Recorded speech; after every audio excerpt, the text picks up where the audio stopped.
Stop.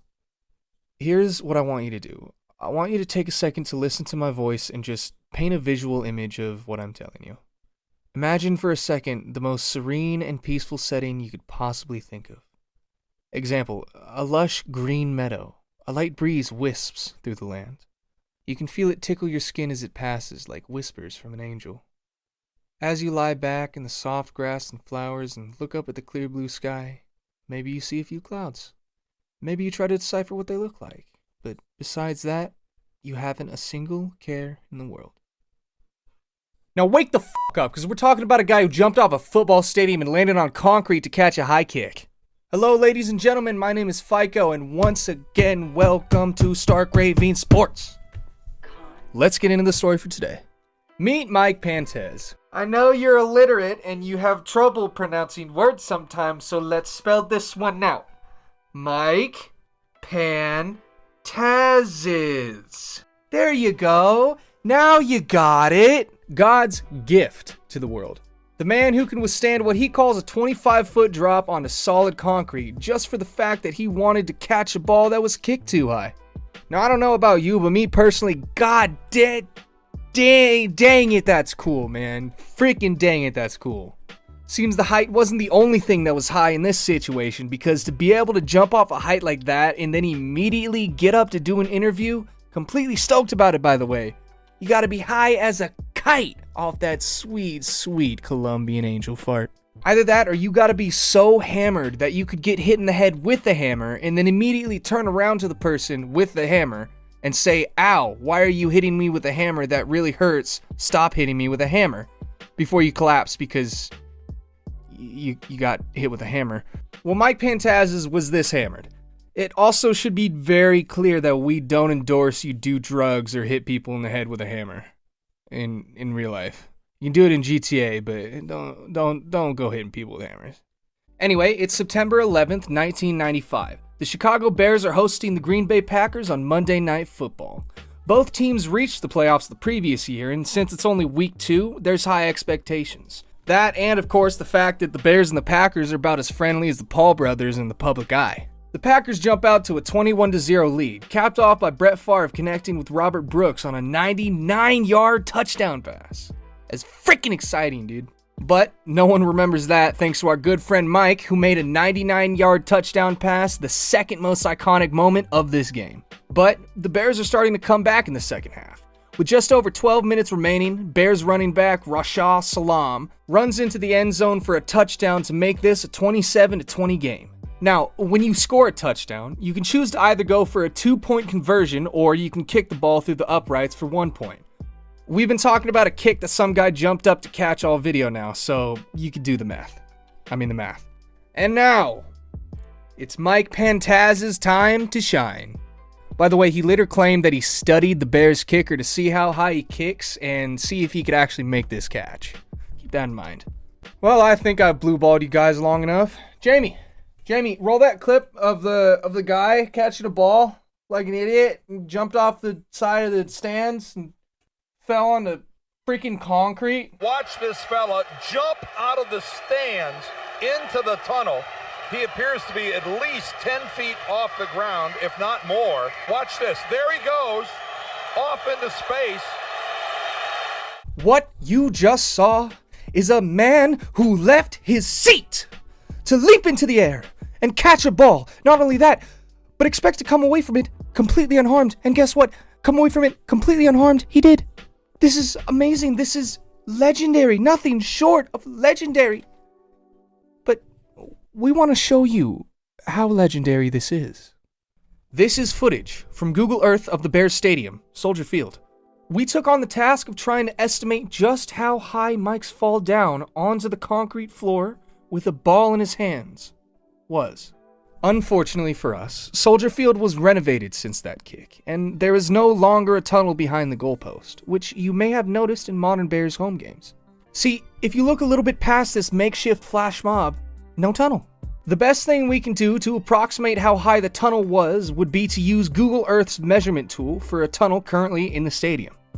Now, this isn't the most accurate measurement, but we can't really get on site right now because, that wouldn't be very social distancing of you.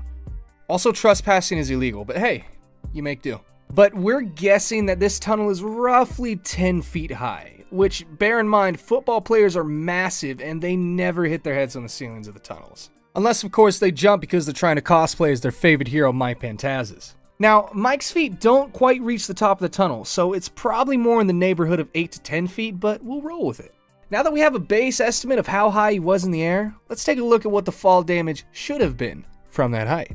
This is a table we found at IKEA. It's pretty sick, huh?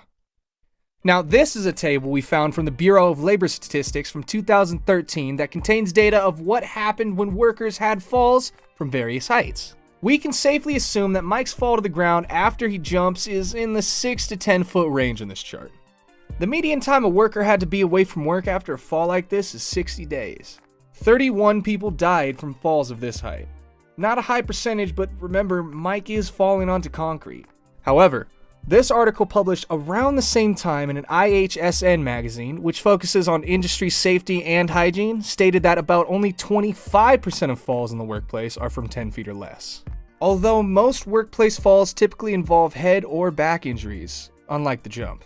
Conflicting data, I know, but this should at least show that the fall he took was at least a little bit dangerous. And especially with the surface he's landing on, he should have at the very least broken his ankle, or maybe even his leg. I mean, even if you look at his momentum, he was going in a direction that wasn't just down. He could have fallen sideways and smacked his head on the concrete just as easily. But as you can see, he emerges out of the tunnel with the ball in his hand and a big old grin that says, "Ayo, gravity." He was fine. So fine, in fact, that he was interviewed about the catch immediately after, which should go without saying is really impressive he caught it in the first place, even if you ignore the fall. Now, where was this obviously hammered and out of it man interviewed? Well, during the Game for Live TV, of course. During this interview, he says that his reasoning for jumping off the stadium to catch the ball was he played defense, offense, has great hands, and played football his entire life. Is that canon? Is that what he said? Michael Pantazis, I'm from the north side of Chicago. I played football at Sullivan High School. Well, Mike, you could have gotten yourself hurt jumping down like that. I played defense, offense. I got great hands. I played football my whole life. I love it, baby. You got a little Monday Night Football history, too. Oh. Okay.